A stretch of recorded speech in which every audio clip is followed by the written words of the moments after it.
Bloggo's POW.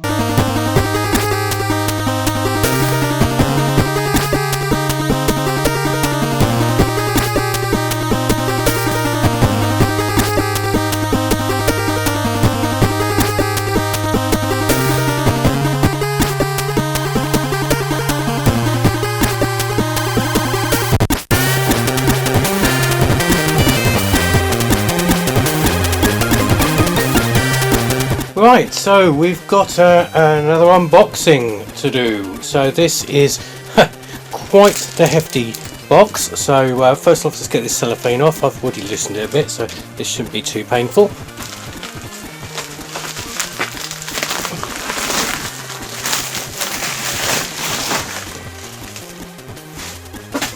Right, there we go. A high definition home gaming machine, professional design and reliable quality. Excellent. Now, I've always wanted to get my hands on one of these just to have a play around with it. I've seen other people look at them on YouTube, but I've just always been drawn to trying them out. So let's turn this round. Let's have a look what's inside there.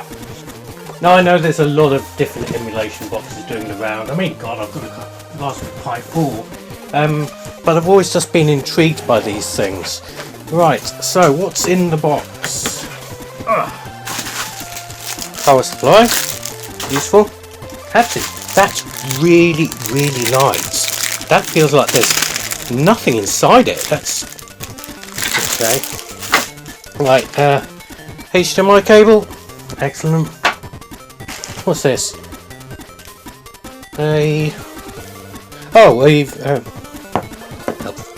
This is a VGA to HDMI, just in case you want to plug it into a HDMI monitor. Plug socket, specifically asked for a UK plug socket. There we go. Aforementioned VGA cable. A user guide.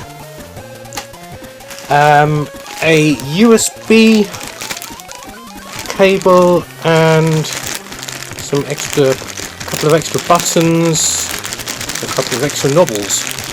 Excellent. Right, so oh no, those are the knobbles that go on it, because we lift that up. There we go. There is the arcade cabinet itself. So you'd put the things in there. Okay, right. Let's get this out of the box and take a closer look at it. Right, so it's out of its packaging now, and as you can see, this is quite a hefty piece of kit. I mean, here's a PlayStation controller in comparison. Yeah, quite big. Nothing really special about it. Oh, but there's a bit of a... Is that a crack? Let's have a look. Is that a crack there? It is. Oh, that's slightly irritating, but not really much you can do about it, is there? Could send it back, but it means sending it all the way back to China and waiting for a replacement, so I can't be arsed with that. Okay, so on here we have a network cable adapter, optical, audio, HDMI, power supply, on-off switch, volume, because I presume you can have external speakers, and USB sockets. Now that's because that USB cable that came in the package with it, you can use this as a controller for a PC, so that's quite nice. But the question is, how does this run? Now this is interesting because this is apparently the 3D version, and I've used Pandora boxes before. They've all been standard arcade games. Apparently this has things like Tekken on it or something like that, so it'll be interesting to see how it does those. I'm more interested to see how it deals with things like vertically scrolling shoot 'em ups, because these things don't often give you a lot of options for those. So let's take a look. Right, so your retro times are about to start in that amount of time. Fantastic. Right, upon booting the machine, you get straight into the games there. You've got a few different categories. Now, curiously enough, the first thing it comes up with is Psp Games. Originally, when I first saw that, I saw Tekken 6 and Tekken 5. What's going on there? And these are all Psp games, and strangely, there's some really odd inclusions there. Obviously, one-on-one fighters being the bread and butter of this machine. You know, I've got Tekken and Mortal Kombat, etc. Strange enough, you've got things like Kingdom Hearts. So that's a bit odd. Now, the PSP emulation on this is a bit janky. Tekken Dark Resurrection sort of worked, but I was quite happy to find Ghouls and Ghosts, not Ghouls and Ghosts, sorry, Ghosts and Goblins, the PSP specific version of that. And again, it was a bit janky. It didn't work particularly well, which is a shame, because that's the kind of game I would have liked to have played on a big screen without having to faff around with PSP AV cables. But hey ho, that's what you get. Next up was PlayStation games. I had a quick go on a couple of these, again fighting games. Tekken 2 seemed to work okay. Soul Calibur was alright. Again, some of the game choice on here was a bit odd. You've got the Crash Bandicoot games on here. Strangely enough, Pepsi Man. So a bit of an odd bag. Not many games on the PlayStation side of things. And after the PlayStation, you have... curiously enough, N64 games. Now this is very strange. You've got a console which is predominantly controlled using an analog stick on a digital arcade pad. So that's really odd. Well, I'd only tried Mario Kart and it seemed to work. Not brilliant emulation. It was passable, but the control just sort of killed it. Trying to play it with an arcade stick. Very, very strange. Beyond that, you've got your normal sort of Famicom / NES games. Didn't even bother trying those. You've got your Super Famicom. And then, curiously enough, you have Mega Drive games, which for some bizarre reason have an Xbox logo next to them. So, couldn't quite understand that. And also PC Engine. So, it's nice to have those consoles on there. It's not what I bought it for. I really wanted this strictly for arcade games. So, I'm sort of probably going to ignore those. Lastly, you have Dreamcast, which is very surprising again. And it actually runs pretty well. Had a quick go on Under Feet, favourite shoes from mine. That worked very, very well. Had a quick bash on Power Stone as well. And Crazy Taxi, and again, that's a problem because that's an analog controlled game. But on a digital joystick with the buttons all over the place, it is very, very hard to play. And I don't know if the emulation's off. Well, no, I do know the emulation's off because it would seem to be Crazy Taxi on the dullest day ever. It was like the brightness was turned straight down on it for some bizarre reason. Strangely, the other Dreamcast games didn't have that. Marvel vs Capcom, or at least as it put here, Cartoon Hero vs Capcom 2. You can't be saying the M word, can you? Ran, but there was obvious glitching on it. But yeah, surprised to find Dreamcast stuff here. Now, the renaming of Marvel vs Capcom I'll come back to in a moment because that does bring its own problems. But onto the arcade games. Now, this seems to run arcade games pretty well.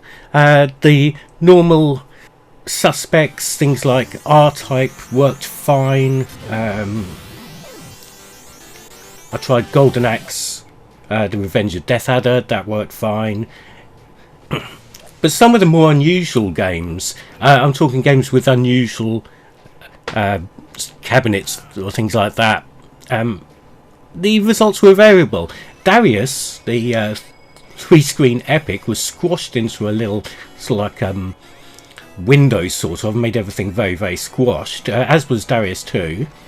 Darius Gaiden, it couldn't run properly, it was juttering all over the place. Quite a demanding game, I'd imagine. Tried Outrun. Now, Outrun, again, not really best suited to an arcade stick, but the buttons weren't mapped, so you could accelerate and decelerate and steer, but you couldn't change gear. And also it looked very, very flat. The screen resolution made it look absolutely squished. Curiously enough, Operation Wolf is on here, the light gun shooter. Again, very hard to control with the joystick. Brought back memories of trying to play the Master System version. Seemed to run okay, but yeah, squashed resolution and joystick control did not make that particularly enjoyable. Now quickly on to the way the screen is set up, and predominantly the resolution and the HD elements to it. It starts off booted in HD, and this is what Salamander looks like in HD. Yeah, a bit blurry and a bit blobby. They've gone with the smoothing sort of filter there. You can switch it to scan lines, which look like this. A little bit too heavy on the scan lines. Or you can just have nothing at all, which is standard emulation, which is what I've been running everything through so far in the video. Oh, tried upward scrolling games too, vertically orientated games, thinking that, to be honest, they're probably going to be stretched to all buggery horizontally to try and fit a 16:9 screen, and was pleasantly surprised. They weren't stretched, they kept their aspect ratio, so very surprised about that, and actually very happy about that, because a lot of vertically scrolling games I do enjoy playing. Now, there are a lot of games on this console. A lot of games. Apparently 8,000. I'm not going to count them. I'm not going to play through all of them. You do have a search function, which is okay. You can put in a couple of letters and, for example, put in GRADI and it starts to bring up the Gradius games. That's fine, that's brilliant. But a lot of the games on here, especially on the console side of things, have really bizarre names for them. I mean, look at these Mega Drive games here. You can see what they are from the animation thing on the side, but they're you're never going to be able to find Airbuster, for example, because it's got a stupid name. That makes the search function somewhat redundant, which is a bit of an odd choice. So, does this do what it sets out to do? Well, partly.